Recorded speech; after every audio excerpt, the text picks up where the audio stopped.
Welcome everyone to this breakout session on community-led transformations. We are going to get started. I think we have enough folks in the room. So my name is Emmy Wang. I'm the Associate Director for Capacity Building here at the Green Lending Institute.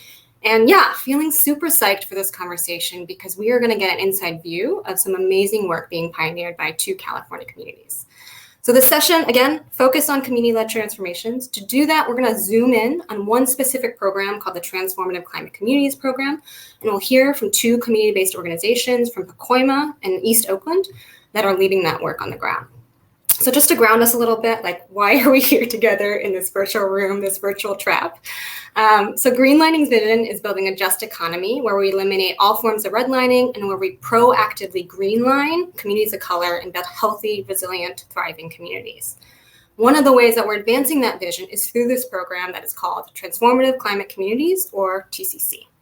For us, TCC really offers a model of what community-controlled investments could tangibly, practically look like. And it's a model not only for here in California, but for any jurisdiction, nationally, federally, for folks who are looking to double down on community ownership over the solutions. So, as a little bit of background, what does TCC actually do? So TCC empowers the communities most impacted by poverty and pollution to choose their own goals, strategies, and projects to reduce greenhouse gas emissions and deliver multiple tangible benefits. Practically speaking, this looks like multi-million-dollar grants ranging, I would say, like $20 to $30 million each, concentrated in a 5-square-mile neighborhood area. So communities are able to choose the kind of holistic and connected improvements that they want to see in their neighborhoods, from affordable housing to open spaces to safe streets. This kind of place-based approach really encourages holistic community planning and directs really, really huge amounts of funding in a really concentrated, neighborhood scale area in the places where we all live, work, and play. So that's kind of the program, right? And then on the ground, the communities that receive this money are innovating. The programs that asks multiple stakeholders, including community-based organizations and residents, to collectively manage and govern these multi-million-dollar grants. This is a pretty wild departure from traditional forms of community development, where it's often only controlled by one entity. That entity is often a developer or local government. This is really pretty radical, I think. So we're going to hear from Pacoima and East Oakland in California on how they're grounding their work in community needs and vision, how they're partnering with multiple partners, with local governments, sometimes painfully, and ultimately how they're delivering these massive community projects. And then we definitely want to also get into the challenges, right? Even in an equity-focused program, making equity real in an overall unjust system is really, really hard. Our most under-resourced communities are the very same communities with the least amount of staffing, capacity, overall expertise to manage these really large infrastructure grants. So we want to get into that too. So today we want to dive deep and we want to pull out lessons learned, best practices, and innovations that are being pioneered right now on the ground. This is a program we're super excited about, and I feel like we have a little bit of an inside track on, right? So Greenlining, along with the California Environmental Justice Alliance, we co-sponsored the legislation that created this program. We've also been involved and supported communities with technical assistance in applying for the program. And we're currently writing an equity analysis of the TCC program, looking at 5 TCC communities and really trying to pull out best practices, challenges, and recommendations. So that will be coming out later this fall. All told, TCC is being implemented in 8 different communities across California. But I feel like if you're not in one of those communities, you don't really know what's going on, the incredible innovations that are being pioneered right now. So the purpose of this conversation is to hear from the folks and hear from the community leaders who are right now operationalizing what community-controlled investments look like. So super pumped to have with me in this conversation 2 representatives from 2 TCC communities. So I would love to start by bringing up Dora Armenta Fritz. Oh my goodness, I'm so sorry. From Pacoima, beautiful, onto the stage. And yeah, would just love to hear from you, kind of introduce yourself, your name, your organization, and then give us a little bit of flavor of your community, right? I think Summit is largely a California audience, but also there are folks from outside. So just give us a little bit of flavor of your community. Sure thing. Thanks so much, Emmy. Hi, everyone. My name is Dora Fritz Armenta. I'm the lead project planner at Pacoima Beautiful. And Pacoima Beautiful is an environmental justice organization in the Northeast San Fernando Valley, so the northern part of Los Angeles County. And we've actually been in existence for 25 years. We're celebrating our 25th anniversary this year. So We've been in the community for over 2 decades now. And, during those 2 decades, we've worked hand in hand with community members to improve and beautify Pacoima and the surrounding area, while simultaneously challenging both the environmental and health challenges that we constantly see impacting our community. So the residents of Pacoima, the community members of Pacoima, are predominantly working class people of color. They're basically the essential workers that carried us through the pandemic, and we have very devoted members that have been with us for a number of years now that are really working to improve the built environment. We have a lot of, like you mentioned, Emmy, the recipients of this grant are some of the communities that are most polluted in California. So this has been a lifelong kind of journey for some folks. This has been something that we finally see coming to fruition, seeing some of those some funds come to us now that there's programs like this. But all of our community members have been doing this work for a very long time and working to change the narrative of Pacoima, of Sun Valley, of the Northeast San Fernando Valley. Awesome. Well, so excited to have you here with us, Dora. And yeah, excited just to dig into the deep wisdom of 25 years of organizing. So super excited for that. And then, yeah, I want to bring on our second panelist, Keita Price from the East Oakland Collective. And yeah, same. I want to hear about you, your name, your organization, and then, yeah, give us a little bit of flavor of your community. Hey, what's up with everybody? How you doing? I'm Keita Price, the Director of Urban and Regional Planning for the East Oakland Collective, and I'm also representing myself as the Hood Planner, just a third-generation native from East Oakland, currently still living in the same neighborhood that I serve.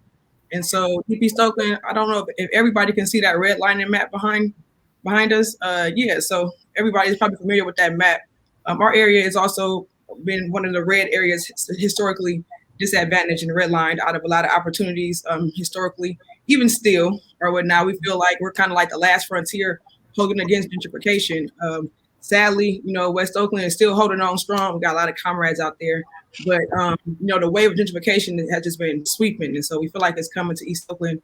And so over the past 3 years and moving forward, we really just feel like we have like a urgent opportunity to leverage a lot of the funding and just things that's going on. And so instead of sitting around and waiting for our communities to be planned and designed for us, we want to take that initiative. And so we have our community is like low, moderate income, BIPOC, Black and Latinx, community, and other communities. We have some Yemenis, Middle Eastern. We have a lot of people in different cultures. You come in East Oakland, you can smell different Jamaicans, different smells down the street or whatnot. Environmentally, we share a lot of the similarities in terms of injustices with just toxic air. I live next to an industrial residential kind of zoning area, so it's a lot of complexities in that. And with a heat island to nonetheless. But outside of that, we popping. You feel me? East Oakland got a lot of from a real East Oakland. Yeah, we popping. We also, from the soil that bred, turf dancing, sideshows. What might be controversial, but scrapers and all kind of other different ethnicities. Tony, Gary Payton, all kind of different talent and just culture and creativity has come out of East Oakland. For better and for something people think worse. Yet, yeah, we're unique in our own way and happy to represent.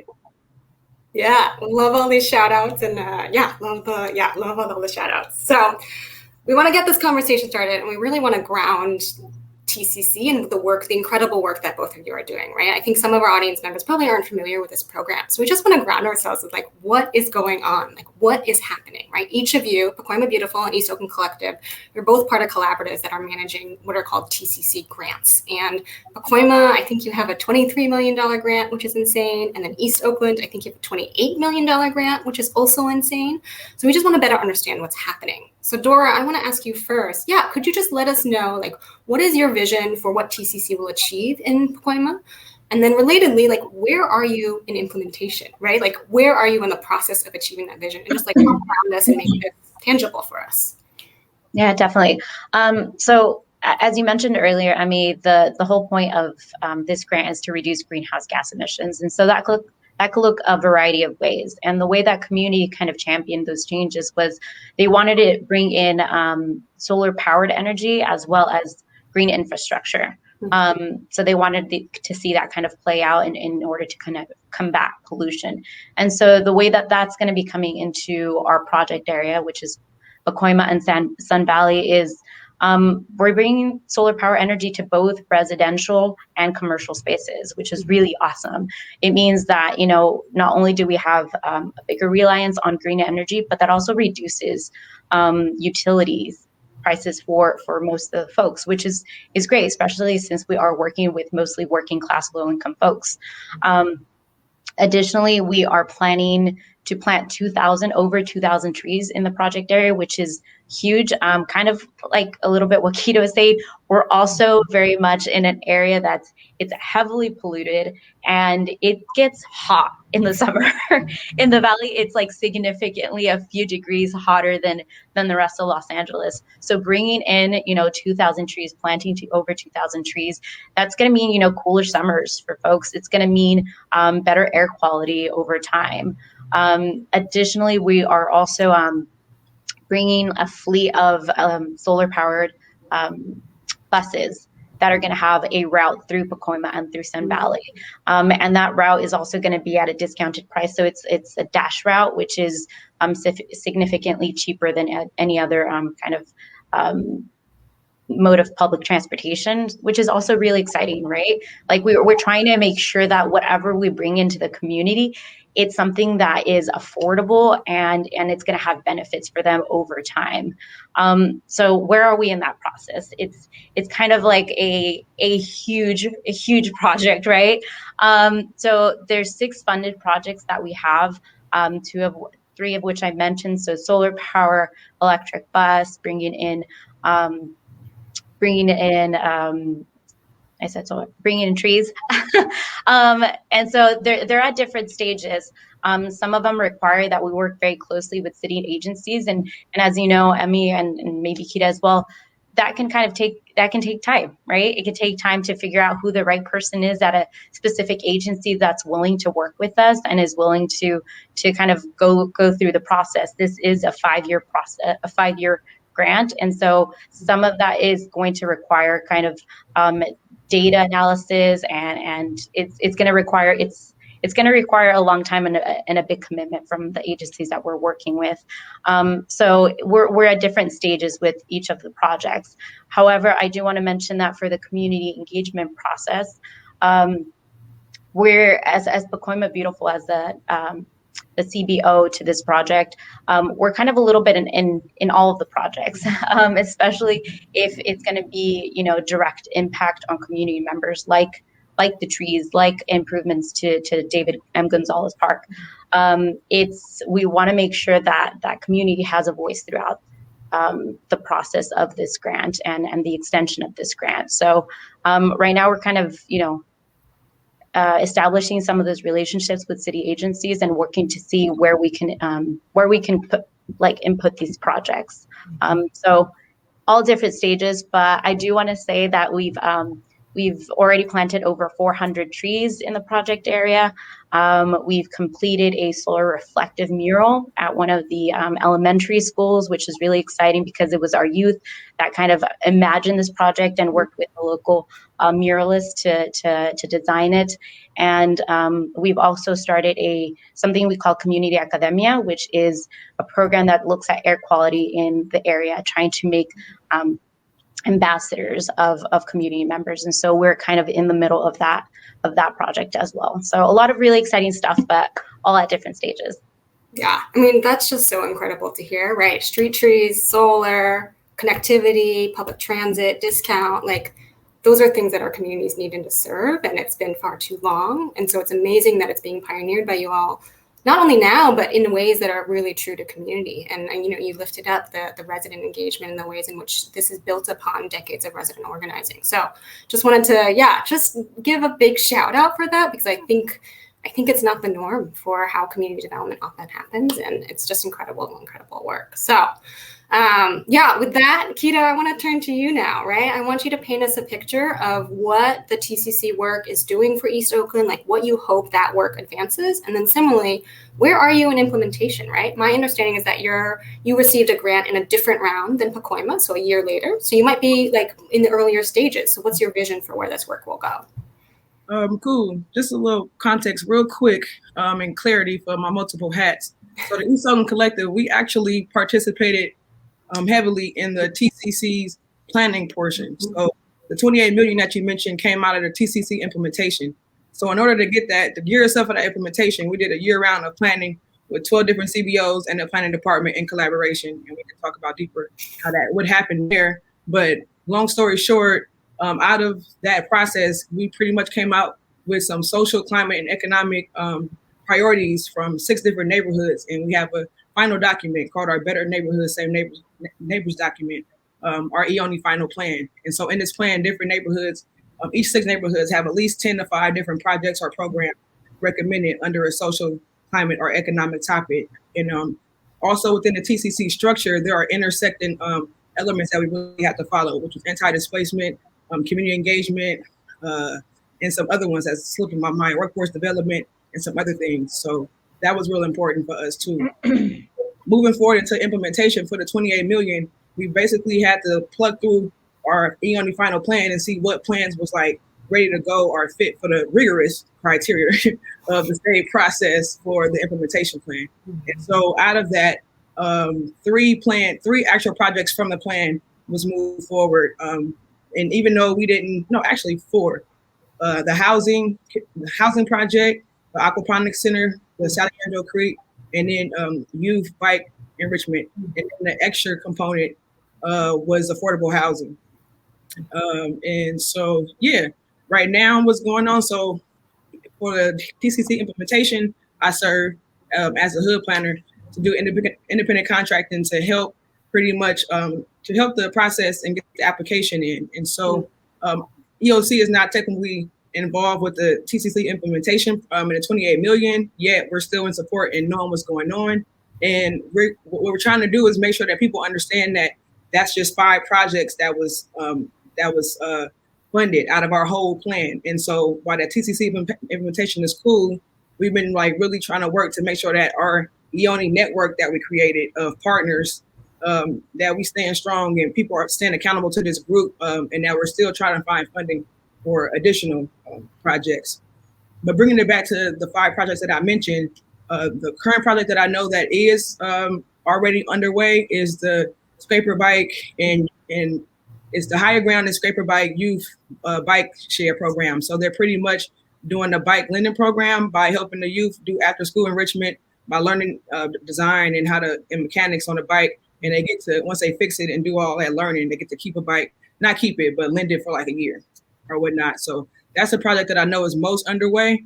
Yet in the Black Culture Zone is leading community engagement. It's just so many partners. We'll talk about it more later. But similar to Pacoima, where all of the different projects are in different stages, but what's really been happening since we're a little bit more in the onset of the project is we do have a designated consultant, a community engagement consultant that's really been doing groundwork to meet with the different groups that's a part of the official grant and not a part of it. That was a part of the planning process to better figure out how we can make sure that we, having continuity in what we're doing, because we don't want stuff to seem separate or whatnot.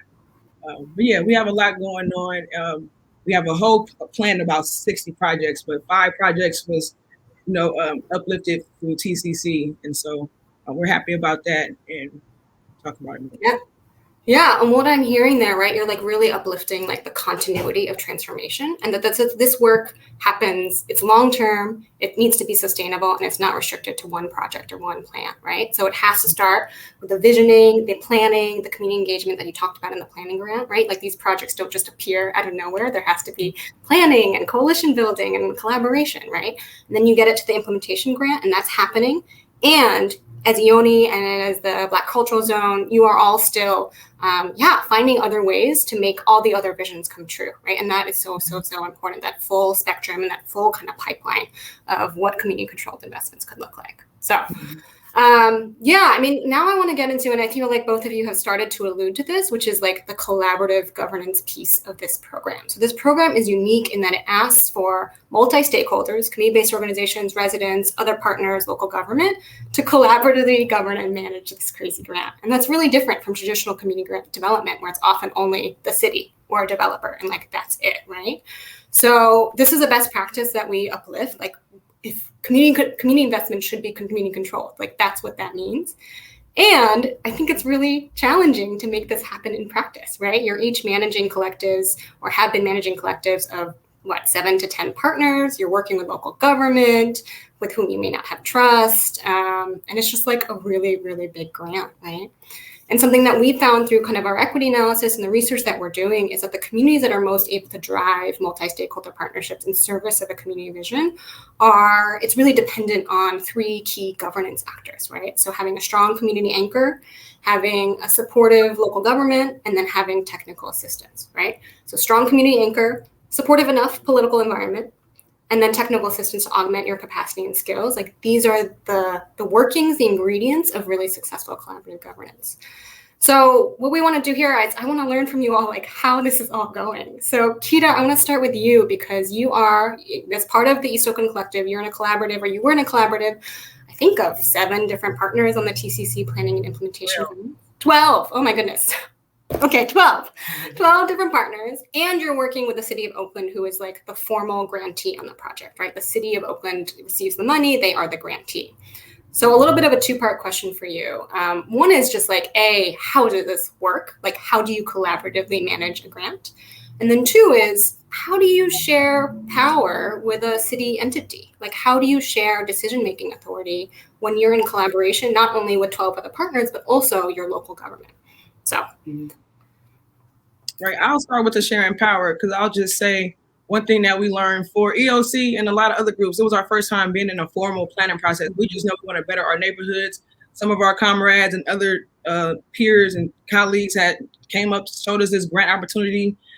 We actually pushed the city to apply as the main applicant to do what we wanted to do and to better our community under these topics. And so yes, just that in itself, and of us having to already do the grunt work and finding things or whatnot. It's cool that we did, but it's just goes to show you how important CBOs are and how proactive that we are. But yeah, so we came together as 12 groups for EOC. It was kind of new. So coming on, we should have to better know how we was going to share power and deal with conflict and things like that. We should have entered the partnership agreement that we had said we was going to do early on. But again, with 12 different partners and the city, like you said, all of that mistrust and things because of the different events that I'm going to go back to, we didn't get to that partnership agreement ahead of time to avoid the conflicts that I'm discuss or whatnot, or just not the conflicts, but the challenges that probably could have been mitigated had we had a better, more formal document outside of just the grant to lay out how we was going to deal with some of this stuff. So the power sharing for some groups feel like it was the city being a city normally, even though, sorry, I'm saying, but even though y'all can still see me though, right? Yeah. Okay. So even though, so some people felt like it was the same, even though we were doing transformative work, how the city was operating, they felt was still the same. Other felt different, but I'll give my personal opinion. So yes, how did we do it? 12 different groups. We initially came on with a senior planner that started the project who was well-versed and again, more comfortable advocating for community or just shooting it straight on both ways or whatnot. And so that senior planner ended up leaving the city for another job. Shout out to him though. And we end up getting this kind of newer planner. We got a newer lower level planner or whatnot that just white younger male. And yeah, that just kind of reflects the Eurocentric culture of the city of Oakland, just to say it plain, like nothing against him personally. He was actually kind of cool, but working with him, and that's the issue, balancing work, the character of work, and balancing that. And so moving forward, it was just very complicated on just how we dealt with our roles and powers and just co-management. So we had 3 different groups on the community side doing co-management. Out of 12 groups, we chose 3 leaders to do co-management, and EOC ended up being one of those co-managing groups. And so we met with the city of Oakland weekly or whatnot. And so I saw challenges on both sides. The city being concerned for accountability on our end, and that's when EOC kind of stepped up. And on this side, us being concerned with the lack of support in the ways that we wanted from the city, and them kind of stepping back in some areas. Like, we felt like we got this, we need to focus on this or whatnot. And so just being more clear and communicative, and it could be on both ends, yet there was just times that the culture clash of how we do community planning and how planning is done inside just really came up kind of like mid-project. And myself and the planner that we had, it was times that it was really emotional, exchanges, and it's all for the good. But they just really just didn't in my opinion, just didn't understand, like, again, the historical validation that we had to kind of feel the way we had. And I understand the need to take emotion out of stuff. Yet again, like, that's equity. Like, you gotta. To me, I feel like I take emotion out of it, even though I can get a little rowdy. Yet some of the groups, again, healing is real, and so how you do things, you got to be a little bit more, whether you want to call it sensitive or you want to call it whatever, just be more mindful of it. And I just feel like they probably, even though they took the training of race and equity, they probably needed some more experience like this to check themselves and their privilege, and again, just really still city culture or whatnot. So to move it along, we didn't have paid money for restorative justice that we needed in that circle. I don't have time to really go into the nuances of like how we didn't align in sometimes, but just really for me, it was just how we didn't have money, resources, to really address those issues. We tried to find elders within the community. Well, we did identify, but we stopped doing all of this because it was unpaid. We didn't have money to pay. We didn't budget to pay an elder to come and do a mediation between me and whoever else, or the planner and things like that. And he's on the clock, you feel me? And he get to leave, and he's not emotionally taxed. I still live in this community, and like, this is my first time doing planning. I was like, am like super buzzed about planning and learning what it was. So like, yeah, I'm like, if anybody know me, I'm super passionate. So he can just take that as aggressive and whatever and what have you, and emotional. And like, again, I've been around enough to know to take emotion out of it, but to some extent, we do have validation to have a side eye at how people move. And just one last thing, technical assistance is important. And so this was the first time that a lot of these groups had been in this process. We expected more technical assistance opposed to, you doing stuff like agendas. Like, we can do that or whatnot and do our own engagement plan. Like, we need you to do more technical stuff. Like, while we was in the middle of the TCC planning process, when Pacoma got awarded that TCC implementation, we went out for that time too, but we didn't get awarded because it was in the middle of our planning. And we was like, hold on, why did they put it out already? Let's just shoot our shot. We didn't get it, but it helped us get it second time. But when that process came up, he just kind of like, read this, like, y'all go through this and, let's see what it fits. It's like, we in this rigorous process that's new to us. This grant came on top of it, and you want us to pluck through this document. Like, what are you here for? Like, so just kind of stuff like that. I'll stop there. Just should have did the partnership agreement that we learned from Ms. Margaret Gordon from WOEP. You feel me? Again, it was kind of new for some of us. Not everybody in the group was as new with it. It was just really hard to get all of us to do it in the time frame with the city and come to an agreement. And so, yeah.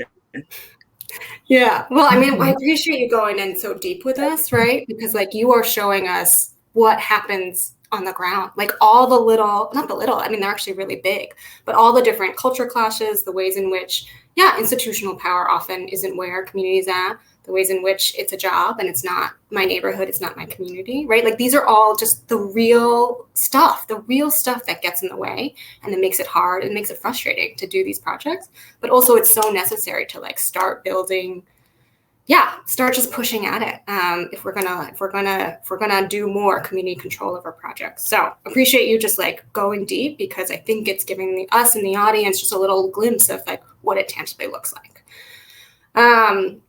Yeah, and then I want to switch to you, Dora, and you're in a different space, or I think you're in a different space, right? So your project is really unique in that you actually are not formally partnering with local government as the lead grantee, right? Pacoima Beautiful, community-based organization, environmental justice organization is kind of like anchoring this project, right? You were the impetus behind it. And then you've leveraged a partnership with a different nonprofit to essentially serve as the grantee and to serve as the fiscal backbone for the project. Which is huge. It's a $23 million grant, and like a local government's not formally on it. Like, that's insane. So I want to hear, a little bit, like, how is that working? Like, what are the different roles and responsibilities of the partners? How are you managing this really large grant? And then two, I think many communities would want to be in the situation that you in, where you are tangibly controlling the investments and the projects happening in your neighborhood. So I'm curious what you think are the ingredients or the components that allowed Pacoima Beautiful to get to this place where you're in control of this big investment? Well, first I want to say just shout out to Kia and their collaborative, because I mean our collaborative is a group of 8. So like to have to manage 12 different groups, that's a lot of work, it's a lot of sweat equity, right? But going back to your question, Emmy, so Pacoima Beautiful and the Green Together Collaborative is the first of its kind to not be like a city recipient, it's just really huge. So when I was handed this project, they're like, hey, we're the first ones doing it this way, so like no pressure. And I was like, all right. But it's a really exciting place to be because first of all, we applied to this grant twice, and on the second time we got it. The first time, as you know, Keita, as you know, Emmy, the process of applying to this grant it takes a really long time. I think it took a full year, if not more, of meetings with community members, meeting with our partners, and just really kind of hashing out like what we wanted to see out of these funds, right? So it took a really long time to get here, and so when we didn't get it the first time, the community we were heartbroken, right? This is kind of the way that we see, like, this is how we move forward for the future, right? This is how we promise a more beautiful, cleaner, greener kind of community. And so the second time we applied, it was community members, community residents saying, no, we need to do this again. Like, we need to do this for the people that live here, for the residents here. And so we applied the second time. And so that process was, like I said, it took a really long time to get there. But the reason I think that and kind of the ingredients to have it be like a community-led group was that Pacoima Beautiful was at the forefront the entire time. We were making sure we were gathering partners that we've worked with in the past, that we trusted, that we that have kind of proved to us that they're invested in the community as well.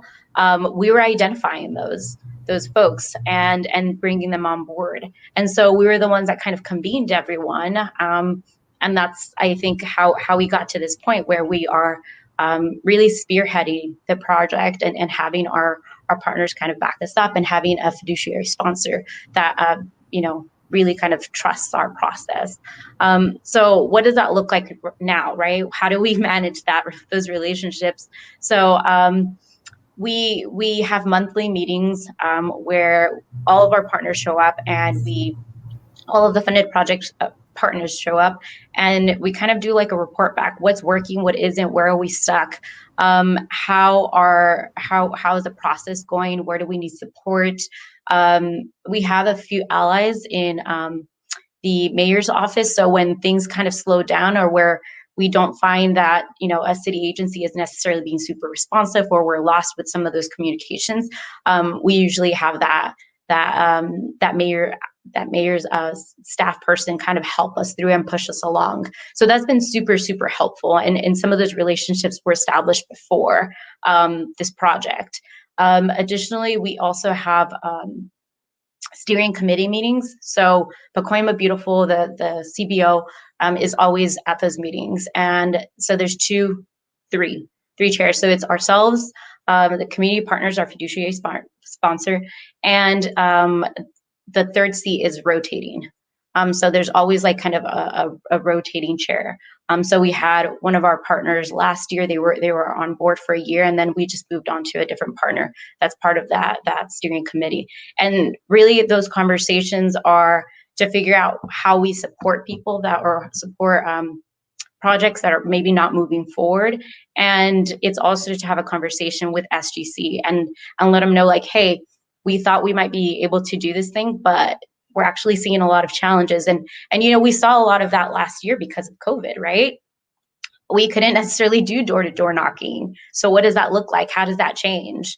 And so I think a lot of it is having really honest, candid conversation about what is working and what isn't working. And so kind of to what Keita had been saying as well is that a lot of this work is very emotional work, whether you want to say it is or not, whether people are forcing you to like not be emotional about it, it is emotional work. One of our leverage projects, was a converted alley, and it was something that we'd transformed in the past. It had just been like kind of a dead end street, but we converted it into an open space. And with this leverage funds, we were able to convert the entire alleyway and put greenery and trees and benches and all of that stuff. But we understand that city agencies aren't necessarily used to, or it's a very new thing to do a little bit more than just the infrastructure. And I think that's a challenge. Sometimes it really is a challenge that as a community member and as someone who's invested in the people that live there, you're just like, well, I want to think something more, because we're always just given the absolute minimum. I want to see something more. I want to make sure that this stuff is going to be maintained after it's completed, right? Like we don't have the funds to like continue that maintenance. And so if you're not partnering with us on that, then that means it's going to be in disrepair in in 5 to 10 years, right? It's not going to look the same way. So we want to make sure that you're on board with us. And so those are the ongoing conversations that are really, they're difficult, that are challenging, because we constantly have to push a little bit more. It's not like, oh, I want to maintain these trees and we're going to plant all these trees and it's going to be great. It's like, all right, well, what's the maintenance going to look like afterwards? And, how can we see the city supporting us? Because this isn't something you just do once, kind of clean your hands and say, we did a great job. It's no, how are we going to maintain this in the long run? Because that's really what we care about, right? We want to make sure that we have, that we're improving the overall health and of the community and of the lived environment there.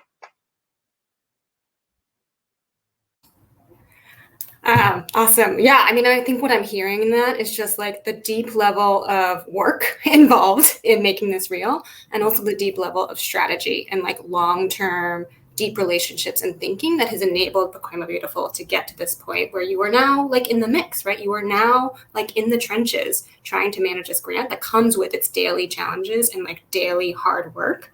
And it's built upon the deep foundation that you've all built over time. So, yeah, all right. So we have a couple minutes left. Oh, yeah. Okay, I want to just kick it back for another question on, I think we're getting into a rich discussion on some of the challenges and some of the best practices. So I want to start first with additional kind of challenges, because I just think there's so many, and I think it's important for us in the audience to hear, like, even in an equity-focused program, it's hard to make this real, and it's hard in an overall a just ecosystem. Things are going to come up. And so it's important to like get specific about what are the barriers cropping up. So to either of you, I wonder if I think this program is frustrating at times to implement and to manage. So curious to see, other kind of challenges that make it difficult for you to advance this community vision, and also what's keeping you pushing towards this community vision. I'll jump in. So in addition to, the chosen planner or whatnot or staff that we work with, if we have to, we're trying to get to y'all status, Pacoima. But nevertheless, some other challenges was like so many people was co-managing the budget. So doing that with the city, getting paid by the state. So we were fortunate that the city fronted the money for us to get paid before the state's kind of slower process. but still the city process is still slow and a bunch of bureaucracy. And like I mentioned, it was kind of new for some groups. So just the tediousness of invoicing, following the budget. And if we want to change how we want to do outreach, anything in our plan, we got to change the budget in. And it became a lot for some groups. And we even lost one group. He returned to the table in the implementation portion, but we lost him during the planning, that group during the planning portion, just because it became a lot for them as a smaller male-driven group that's, just out here really trying to help the kids. And you got to do all this extra processes. It was a lot or whatnot. And we tried to support as much as possible, but we glad that they came back on the implementation end. And so, that was just one of the big challenges is just to really decode budgeting, receiving the money on time in a way that's like you feel rewarded for what you're doing. Not that whole reimbursement process is kind of hard. But I do just want to mention quickly for the TCC implementation, the hiring that the person, the staff leading that, I will give a shout out to them. Did a little better with the choice, much better with the choice. And nothing against the last planner. Again, I'm talking about culture. It's not about race and necessarily like that. It's about background. And this person came in with already, even though they were newer behind the ears than this other planner, they came in with a focus more centered and a place of healing and sitting back, opposed to I'm here and I'm the city. I don't know. Yeah, well, you were talking about money, right? This all comes down to money and resources. And if that money is not enough, if that money takes 2 months to get to you, it's impossible to carry out this work. So that's just so critical. And it is I think bureaucracy is where equity goes to die, that is where the gunk gets all messed up. So, okay, we want to end. We're running out of time. There's so much to share here. Want to end on where do we go from here, right? So we are in this moment right now where not only California, but federally, really big progressive policy is being proposed, right? There's the American Jobs Plan, there's the American Families Plan. Each of those are $2 trillion each. And as that money or as those resources start to flow, it's important not only that they flow to communities of color and marginalized communities that have been disinvested in for decades, but it's equally important that those investments be controlled by us, right? That the projects or the investments happening in our neighborhood, we have control over those. So the final question to either you is, what would you recommend that we continue to do or double down on to make community-led transformations real, right? If you could talk to the Biden administration, what policies or practices, locally or structurally, do we need to double down on and scale to make community-led transformations a real thing across the board? I can jump in. As we both kind of mentioned here, these communities we're working with have been historically marginalized for forever, which means that whenever we ask for, whenever we receive funds like this, it means that we're also going to need additional support, which, like Hita said, having that technical assistance was huge for us. It was huge to kind of get our group organized. It was huge for us to kind of get our things in order before we started doing some of the implementation. So that's kind of the first, is making sure we have that support, because not everybody's been in this kind of role. Not everybody's kind of accustomed to this kind of processes. So having that support is absolutely critical. And secondly is have some flexibility with some of the funds. The reason I say that is because you're already working with under-resourced communities. And so you come in and you're like, all right, this is how we're going to do the project. We're going to install, 175 solar panels on single-family residential homes. And then you realize that the roofs are in bad condition because that family doesn't have the extra money or, cash flow to upgrade their roof. It's things like that we're here, we are, offering these resources, but then we have to come back and say, we can't actually offer it because you don't have the appropriate or the proper kind of conditions for this resource. So it feels like we're going a step forward and then kind of 2 steps back. So it feels like we need a lot more support because we've been under-resourced for so very long.